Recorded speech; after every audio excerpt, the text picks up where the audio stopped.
U tarixga g'alabalari bilan emas, balki g'ashni keltiruvchi xatti-harakatlari bilan kirgan. Donovan Radog gong yangrashi tugagandan keyin ham raqiblarga zarba berishi bilan tanildi. Shu sababdan minglab odamlar undan nafratlanishadi va kimdir uni yuzidagi mag'rur tabassumini yo'qotishni orzu qilishadi va bunday odam topildi. Bu Mike Tyson. Ular jang qiladi degan xabar tarqalganda, omma haqiqiy jazoni kuta boshladi. Ammo Radog qurbon bo'lishni istamadi. U o'zining katta gabaritlari, uzun qo'llari va kuchli upperkotlarini ustalik bilan foydalandi. Klinchda Taysonni bog'lab, go'yo uni charchatishga urindi.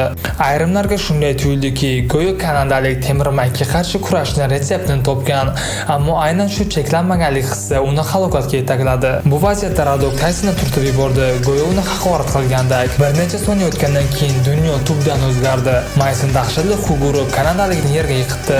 Radog turib tabassum qildi, go'yo sinmagandek ko'rsatmoqchi bo'ldi.